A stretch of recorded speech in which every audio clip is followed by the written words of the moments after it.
صلوا على الحبيب صلى الله على محمد. Niyatul mu'mini khairun min amalih. The intention of a mu'min, true believer, is better than his action. Before watching this program, please make good intentions in order to seek the pleasure of Allah Azza wa Jal and to gain lots of virtues. For the sake of gaining the pleasure of Allah Azza wa Jal, I will seek ilm-e-din. After acquiring knowledge from this program, I will convey it to others as an invitation towards righteousness.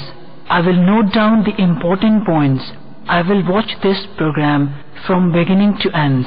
Insha'Allah Azza wa Jal.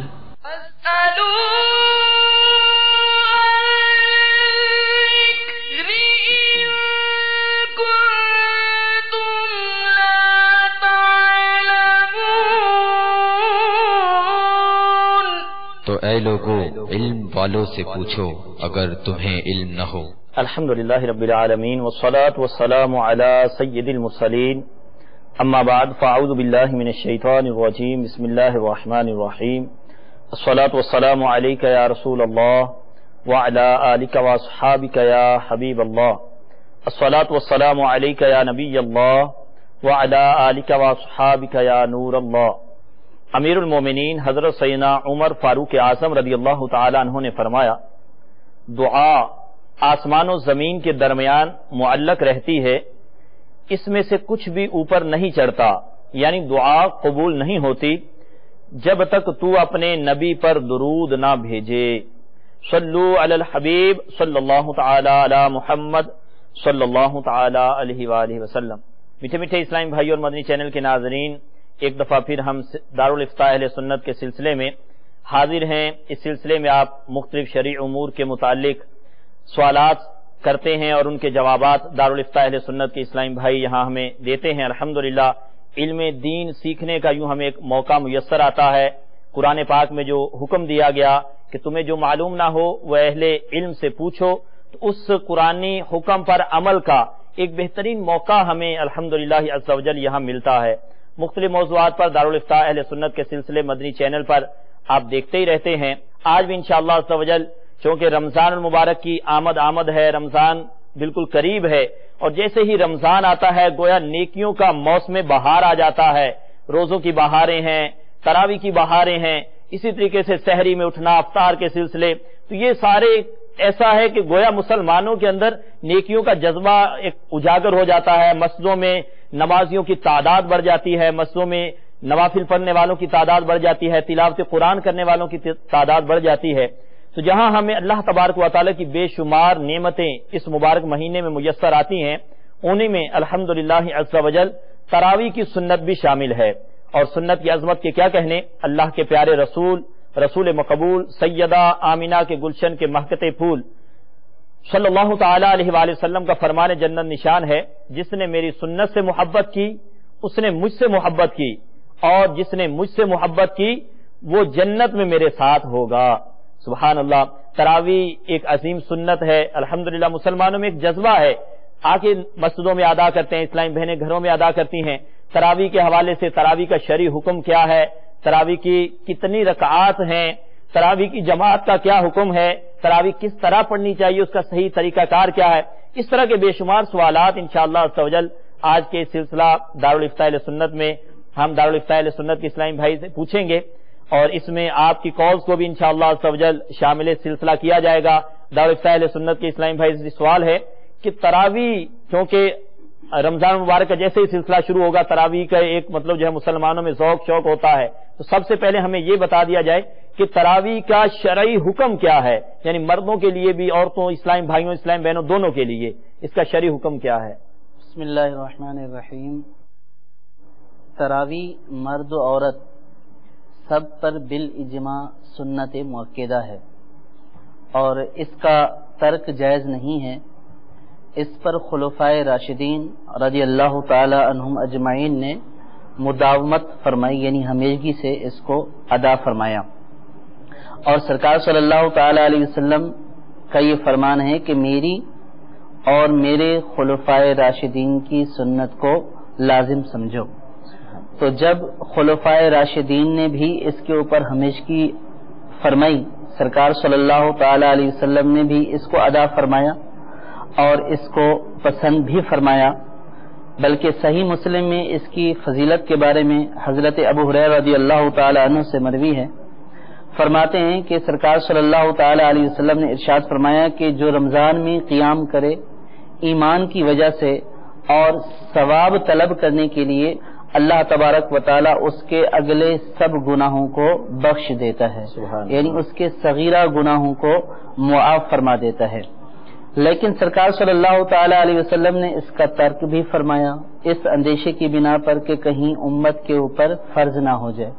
ابتدائی اسلام میں یعنی سرکار صلی اللہ تعالی علیہ وسلم کے زمانے میں، سیدنا صدیق اکبر رضی اللہ تعالی عنہ کے زمانے میں لوگ متفرق طور پر یعنی علیحدہ علیحدہ طور پر تراویح پڑھا کرتے تھے، لیکن حضرت عمر فاروق اعظم رضی اللہ تعالی عنہ ایک مرتبہ مسجد میں تشریف لائے، دیکھا کہ لوگ علیحدہ علیحدہ جو ہے وہ تراویح ادا کر رہے ہیں، تو آپ نے خیال فرمایا کہ کیا ہی اچھا ہوتا کہ سب ایک امام کے ساتھ جمع ہو جاتے۔ سبحان اللہ۔ پھر آپ نے حضرت ابی بن کعب رضی اللہ تعالی عنہ کو یہ حکم دیا، ان کو امام بنایا اور لوگ ان کی اقتداء میں تراویح کی جماعت ادا کرنے لگے۔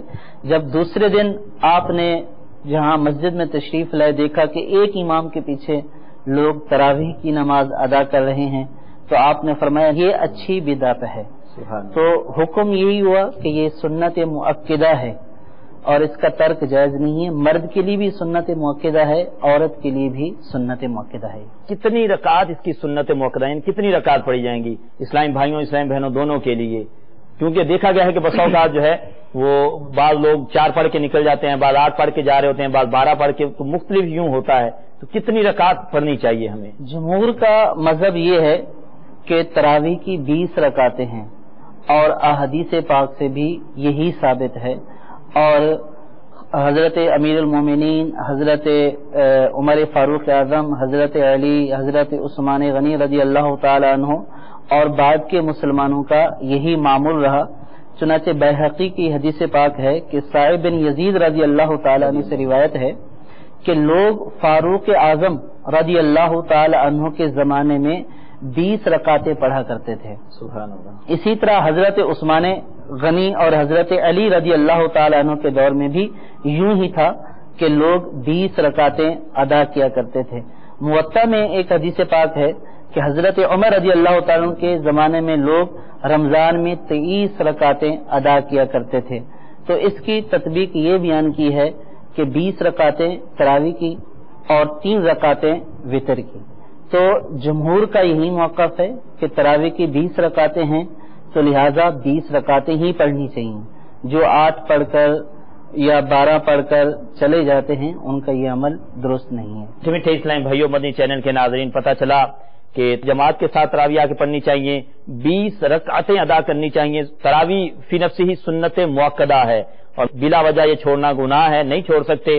اور اس میں یہ بھی ایک حدیث پاک جو بتائی گئی تو اس میں درمیان میں ایک لفظ آیا تھا کہ ثواب کی طلب کے لیے، تو طلب ثواب کی بھی نیت ہونی چاہیے انشاءاللہ عز و جل۔ اس سے جیسے امیر علیہ سنت ہمیں ذہن دیتے ہیں کہ ہر عمل سے پہلے اچھی اچھی نیتیں ہوں۔ تراویح پڑھنے آ رہے ہیں، ایک اچھا عمل ہے، لیکن اس میں اگر مزید اچھی اچھی نیتیں شامل ہو جائیں گی، طلب ثواب کی، مغفرت کی نیت ہو جائے گی، انشاءاللہ مزید اس کی برکتیں ملیں گی۔ تراویح کی جماعت، اس سے مراد یہ ہے کہ تراویح کی جماعت سنت علی الکفایہ ہے۔ اگر سب لوگوں نے تراویح کی جماعت کو چھوڑ دیا، کوئی بھی کسی نے بھی جماعت نہیں کی، تو گناہ گار ہوں گے، اور اگر کسی ایک نے گھر میں تنہا ادا کر لی ہے تو اس صورت میں وہ گناہ گار نہیں ہے۔ لیکن جو شخص مقتدا ہے، پیشوا ہے، کہ جس کو دیکھ کر لوگ اور راغب ہوں گے مساجد کی طرف آنے میں، تو اس کو چاہیے کہ وہ مسجد کے اندر ہی جماعت کے ساتھ ادا کرے۔ میٹھے میٹھے اسلام بھائیوں، مدنی چینل کے ناظرین، تراویح کی جماعت کے حوالے سے پتہ چلا کہ یعنی من جملہ سب لوگوں کو چھوڑنا جو ہے یہ جائز نہیں ہے۔ البتہ کسی کی اگر جماعت رہ جائے تو وہ اپنے طور پہ بعد میں تراویح پڑھنی ضرور ہے۔ کبھی اگر کسی عذر کی وجہ سے رہ جائے کسی کی جماعت تو اس پر بھی پڑھنا ضروری ہے، تراویح لازمی ہے۔ یہاں ایک سوال ہے کہ کیا تراویح جیسے عام طور پہ ہوتا ہے کہ محلے کی مسجد میں ختم قرآن ہو رہا ہے، وہاں ہم نے پڑھنا شروع کی، تو کیا اب سارے پورے 30 دن یا 27 دن وہیں پہ پڑھنا ضروری ہے، یا جیسے کبھی مہمان کہیں چلے گئے، کہیں دوسری جگہ پہ چلے گئے تو وہاں جا کے بھی تراویح پڑھ سکتے ہیں؟ بس اوقات ہوتا یہ کہ کہیں جاتے ہیں وہ تراویح چھوڑ دیتے ہیں، میں تو وہاں پڑھ رہا ہوں، میں وہیں جا کے کل پڑھوں گا۔ اس میں یہ ہے کہ تراویح کے اندر ایک قرآن پاک کا جو ہے وہ ختم جو ہے یہ سنت ہے سننا۔ اب ایک مسجد میں پڑھنا ضروری نہیں ہے، اگر کسی نے فی نفسہ تراویح سنت مؤکدہ ہے، تراویح پڑھنی ہے، اگر کسی وجہ سے کسی عذر کی وجہ سے اس مسجد میں جس میں ادا کرتے ہیں نہیں کر سکے تو اب اس کا مطلب یہ نہیں ہے کہ تراویح کو بالکل چھوڑ دینا ہے، گھر میں بھی ادائیگی کر سکتے ہیں۔ لہذا بعض لوگ جو عذر بناتے ہیں کہ مسجد کی جماعت چلی گئی یا جہاں ہم پڑھتے تھے تو آج کی تلاوت مس ہو گئی، تو لہذا جو ہے وہ اب میرا جو ہے وہ ختم کے سلسلے میں تو ڈسٹربنس آ جائے گی، لیکن تراویح کو بہر صورت نہیں چھوڑنا ہے۔ تراویح سنت مؤکدہ ہے، اس کی ادائیگی خود سے بھی ہو سکتی ہے۔ ابھی جیسا کہ اس کا حکم سنا کہ جماعت کے ساتھ اس کی ادائیگی سنت علی الکفایہ ہے اور مسجد میں آ کر پڑھنا افضل ہے، لیکن اگر کوئی مسجد میں نہیں آتا ہے تو تراویح تو بہر صورت اس کو ادا کرنی ہی کرنی ہے، مہمان ہے یا پریشانی ہے تو اس صورت میں گھر میں ادا کر سکتا ہے۔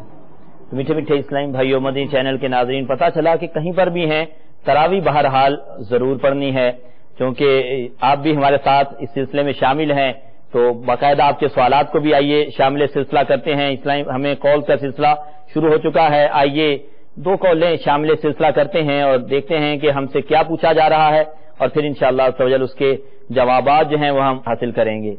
صلو علی الحبیب صلی اللہ تعالی علی محمد صلی اللہ تعالی علیہ وآلہ وسلم۔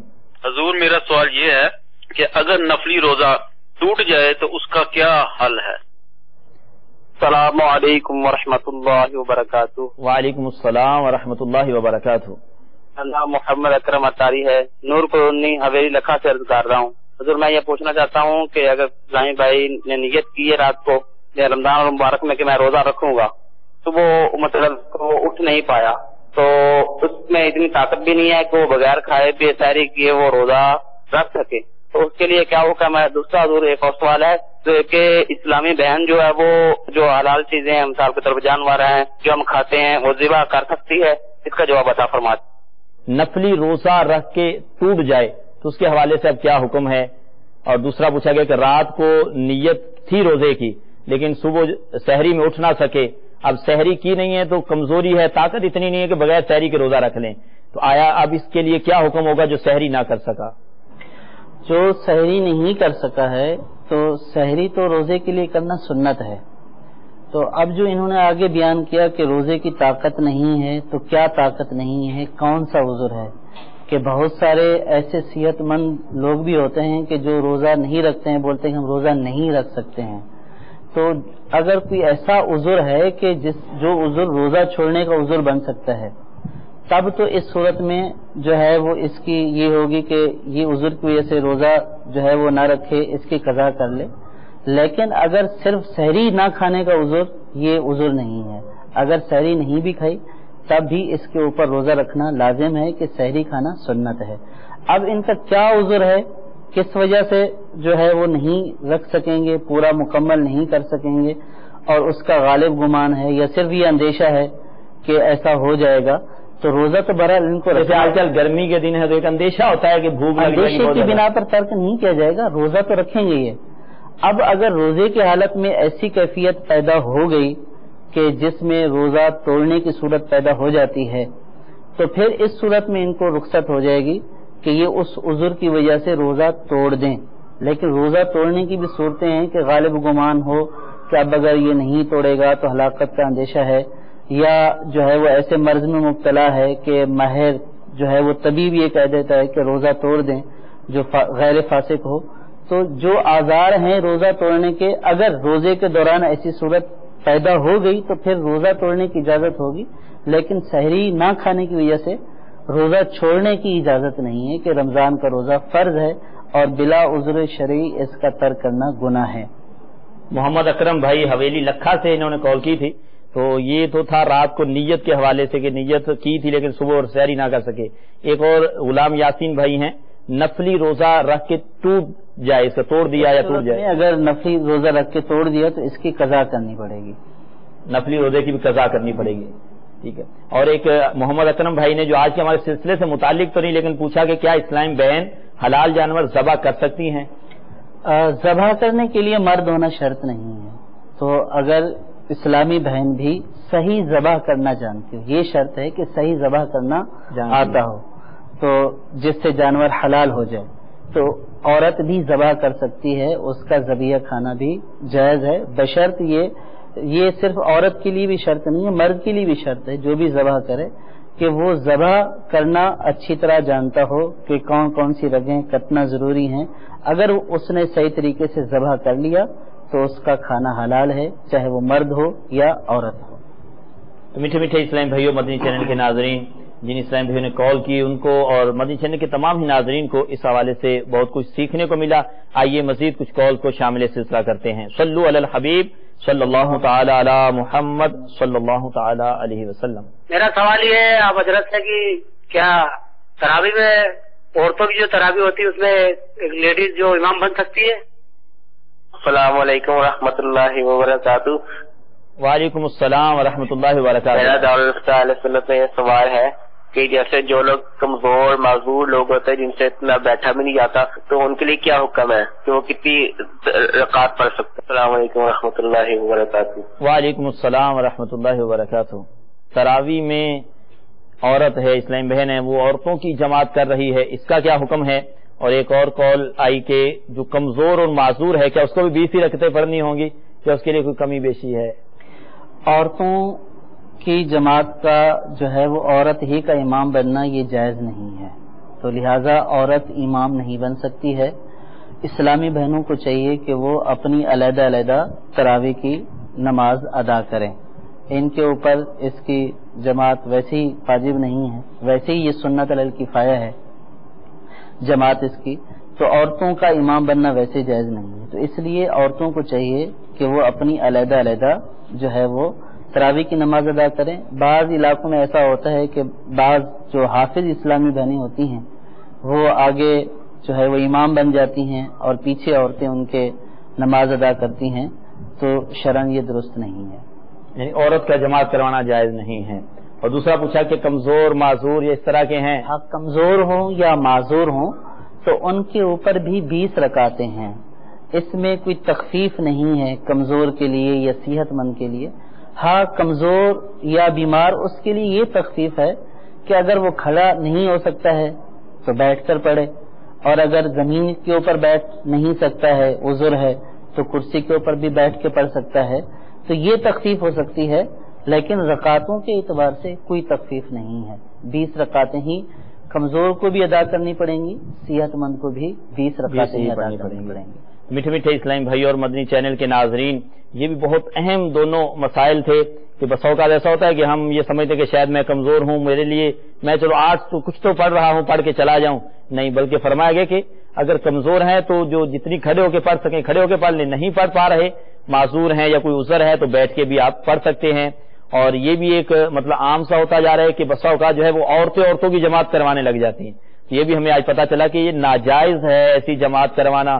اب ہم جائیں ثواب کی نیت سے کہ چلو تراویح پڑھ کے آتے ہیں اور وہاں ناجائز فیل ہو رہا ہو, اس لیے کوشش کریں کہ جو بھی کام کرنے ہیں تراویح کی سنت ہم نے ضرور ادا کرنی ہے, ضرور تراویح پڑھنی ہے, لیکن اس طرح سے جس طرح شریعت مطہرہ نے ہمیں حکم دیا ہے, جس طرح شریعت مطہرہ نے ہمیں اجازت دی ہے. معذور کے لیے یہ بھی ہو سکتا ہے کہ اگر جماعت کے ساتھ جیسے فرض کیا جو مسجد میں تراویح ہو رہی ہوتی ہے وہ عام طور پر پورا قرآن پاک کا ختم ہوتا ہے, تو اس میں لمبی جو ہے وہ قرات ہوتی ہے, تو اس میں جو ہے وہ معذور تھک جاتا ہوگا یا پریشان ہو جاتا ہوگا, تو وہ اگر اپنے گھر میں آ کر جو چھوٹی چھوٹی صورتیں ہیں ان کے ساتھ اپنی تراویح کی جو ہے وہ سنت ادا کر لے تو تب بھی بری ذمہ ہو جائے گا, لیکن رکعتیں چھوڑنے کی اجازت نہیں ہے. اگر مسجد میں ادا نہیں کر سکتا ہے تو گھر میں آ کر چھوٹی چھوٹی صورتوں کے ساتھ پڑھ لے.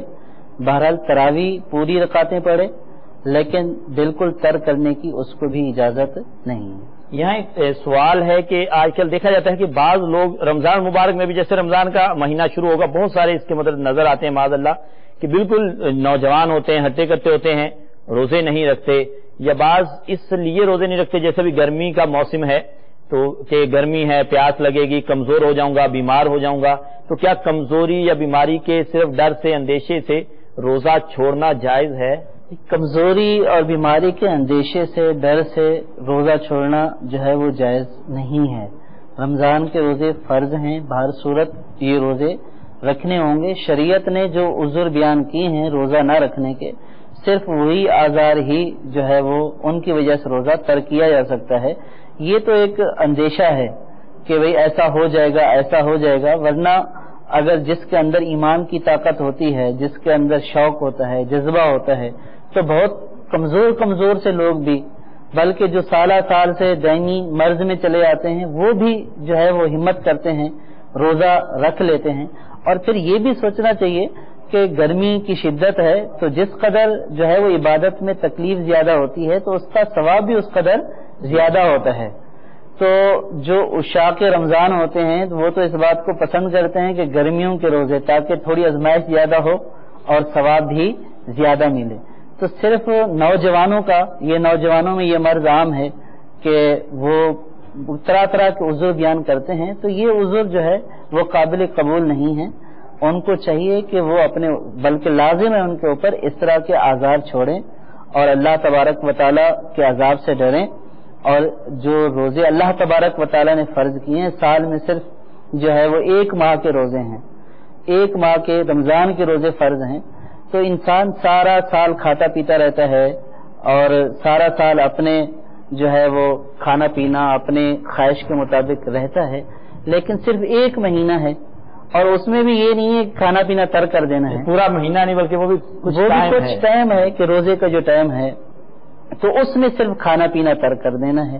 تو اب اللہ کی رضا کے لیے اللہ تبارک و تعالیٰ کا خوف کرتے ہوئے اور اس بات کو سمجھتے ہوئے کہ یہ روزے فرض ہیں اور فرض کا ترک کرنا گناہ ہے اور سال میں 1 دفعہ آتے ہیں، تو اب اس میں بھی انسان غافل کا غافل رہ جائے، اس میں بھی انسان اپنے اسی طرح کے معمولات کے اوپر رہے کہ جو وہ پیچھے معمولات کرتا رہے، تو یہ سراسر جو ہے وہ نقصان والی بات ہے۔ ایسے حضرات کو سوچنا چاہیے، اس طرح کے بہانوں سے باز آنا چاہیے۔ میٹھے میٹھے اسلام بھائیوں، مدنی چینل کے ناظرین، پتہ چلا کہ معمولی عذر کی وجہ سے، صرف بیماری یا کمزوری کے ڈر کی وجہ سے روزہ ترک نہیں کرنا چاہیے، بلکہ کہا گیا ابھی جیسے فرمایا کہ جو عمل جتنا زیادہ جس میں مشقت ہوتی ہے ثواب اس میں اتنا زیادہ ملتا ہے۔ تو مومن تو نیکیوں کا حریص ہوتا ہے، وہ تو چاہتا ہے کہ زیادہ مجھے نیکیاں حاصل ہوں، تو اس لیے ہمیں رمضان گرمی میں ہو یا سردی میں ہو، بہرحال چونکہ اس کے روزے فرض ہیں اللہ تبارک و تعالیٰ کی طرف سے، تو لازمی اس کے روزے رکھنے ہیں اور بلا عذر کوئی بھی روزہ اس کا ترک نہیں کرنا۔ ختم قرآن کے حوالے سے یہ کہ جیسے قرآن پاک آپ نے بتایا تھا کہ مسجد میں ختم قرآن ہوتا ہے، تو ضروری نہیں کبھی اگر رہ جائے تو ادھر ادھر بھی پڑھ سکتے ہیں۔ اگر محلے میں قریب میں مسجد ایسی ہے کہ ختم قرآن میں جو حافظ صاحب تراویح پڑھ رہے ہیں بہت تیز پڑھ رہے ہیں، یعنی بالکل کچھ سمجھ ہی نہیں آتا، اتنی تیز، جیسے عام طور پہ بسوں کا بعض مسئلوں میں یہ بھی ہوتا ہے، دیکھا گیا 30 35 40 منٹ میں تراویح ختم اور سوا سپارہ پڑھا جاتا ہے اور پیچھے والوں کو کچھ سمجھ نہیں آتی، تو ایسی صورت میں کیا کیا جائے؟ ایسی صورت میں اگر وہ قرآن پاک صحیح نہیں پڑھ رہا ہے، جو قرآن پاک پڑھنے کے آداب ہیں، جو طریقہ کار ہے، کچھ سمجھ میں نہیں آتا ہے، اور اگر ایسا ہے کہ الفاظ چبا جاتا ہے، کھا جاتا ہے اور الفاظ صحیح طرح سے ادا نہیں کرتا کہ جس سے معنی فاسد ہو جاتے ہیں، پھر تو وہ تراویح کی جو ہے وہ نماز ہوگی ہی نہیں۔ تو اس صورت میں اس کے پیچھے تو پھر نہیں پڑھی جائے گی، بلکہ کسی ایسے شخص کے پیچھے پڑھی جائے کہ جو صحیح پڑھتا ہو۔ اس بات کو نہیں دیکھنا چاہیے کہ وقت جو ہے وہ 30-35 منٹ، اب لوگ بھی اس بات کو پسند کرتے ہیں اور ایسے حافظ کو پسند کرتے ہیں کہ جو 30 یا 35 منٹ کے اندر سوا پارہ یا 1.5 پارہ جو ہے وہ پڑھا کر فارغ ہو جائے، بولتے ہیں ماشاءاللہ بہت اچھا حافظ ہے، بہت تیز پڑھتا ہے، بہت مزہ آتا ہے۔ تو مزہ ان کو تیزی کی وجہ سے آ رہا ہوتا ہے کہ جلدی جلدی فارغ ہو گئے ہیں، ورنہ اگر اس کا قرآن پاک سنا جائے تو وہ یعلمون تعلمون ہی سمجھ میں آتا ہے، اس کے علاوہ کچھ سمجھ نہیں آتا۔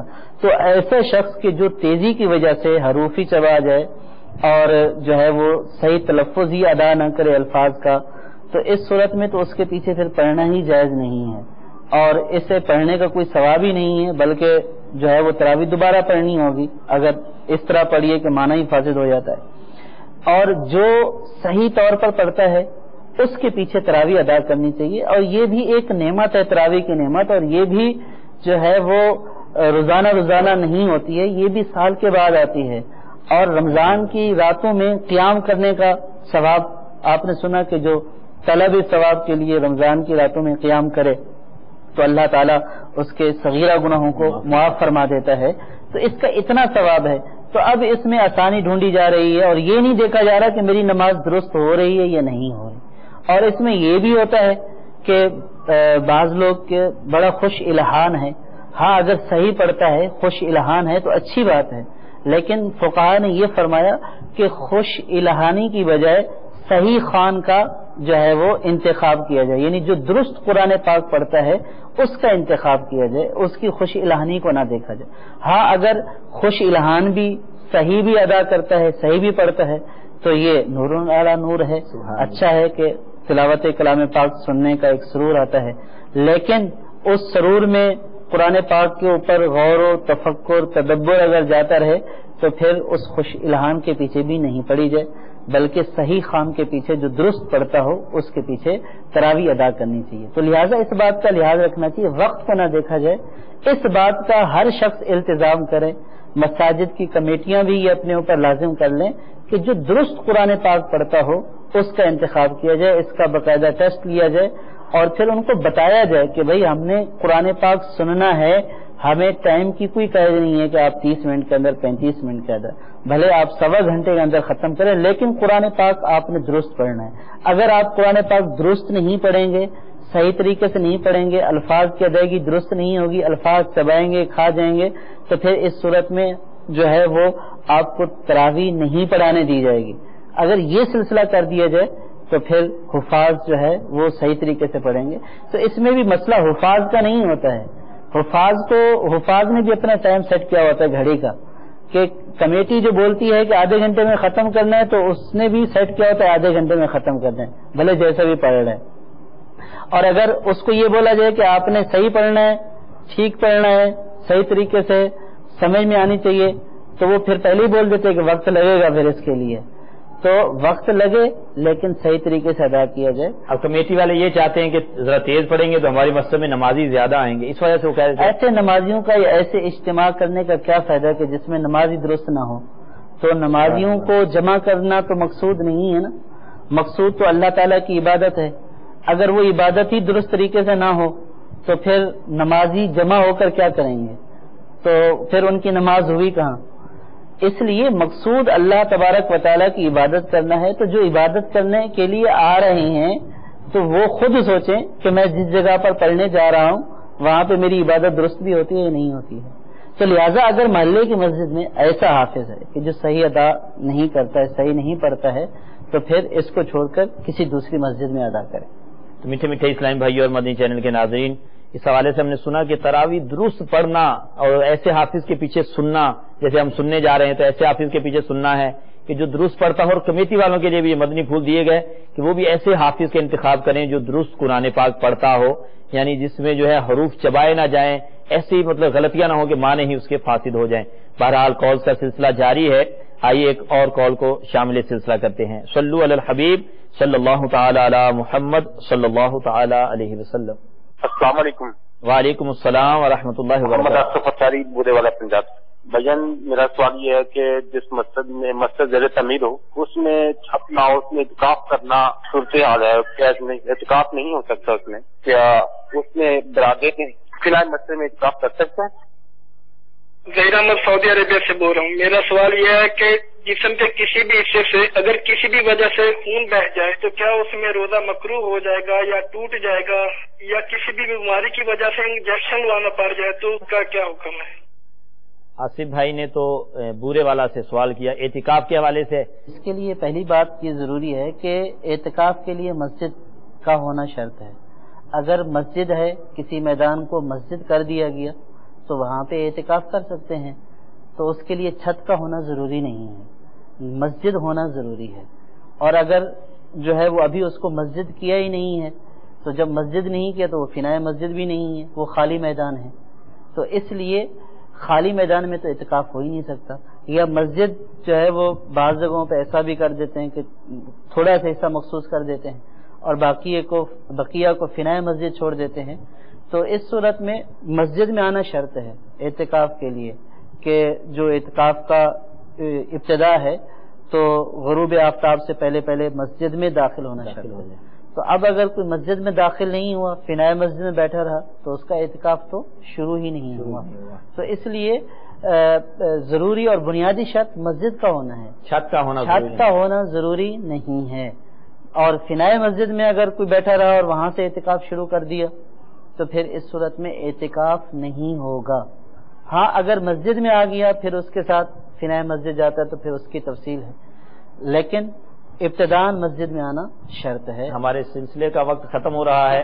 عرب شریف سے ایک آخری قول ہے ہمیں کہ جسم سے خون بہ جائے تو کیا روزہ مکروہ ہو جائے گا؟ کیا حکم ہوگا روزے کا؟ جسم سے خون بہ جانے سے روزہ تو مکروہ نہیں ہوگا، روزے میں کوئی فرق بھی نہیں پڑے گا.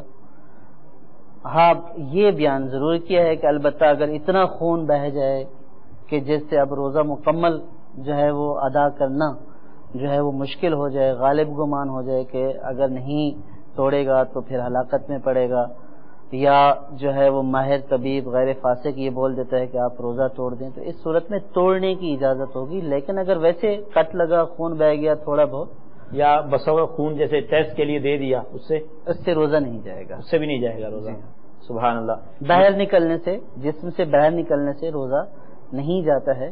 ہاں اندر کوئی چیز چلی جائے تو پھر اس صورتوں میں ایک تفصیل ہے کہ کس چیز سے اور کس طرح اندر جانے سے روزہ ٹوٹتا ہے، یہ ایک مکمل پھر اس کی تفصیل ہے. میٹھے میٹھے اسلام بھائیو، مدنی چینل کے ناظرین، آج کے سلسلہ دارالفتاء اہل سنت میں الحمدللہ عز و جل کئی مسائل کا شرعی حل ہم نے سنا، سیکھا، اور امید ہے کہ آپ نے ان کو یاد کر لیا ہوگا. اس کے جو مدنی پھول ہیں اپنے پاس لکھ لیے ہوں گے.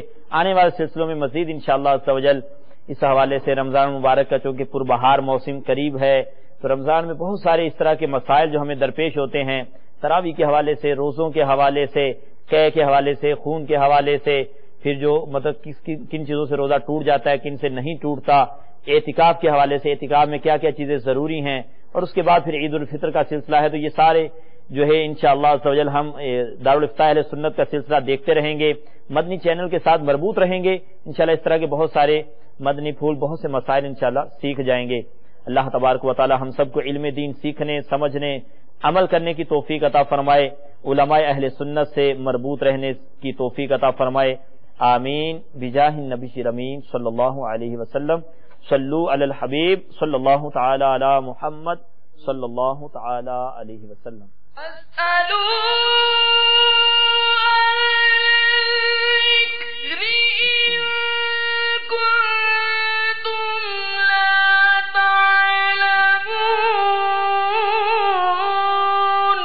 تو اے لوگو علم والوں سے پوچھو اگر تمہیں علم نہ ہو. صلوا علی الحبیب صلی اللہ علی محمد. Please send us your views and ideas regarding the program which you have just viewed to the following email address: feedback@madanichannel.tv, or text to the following numbers 0301261276 and 0312492139. صلوا علی الحبیب صلی اللہ علی محمد صلی اللہ علیہ وسلم.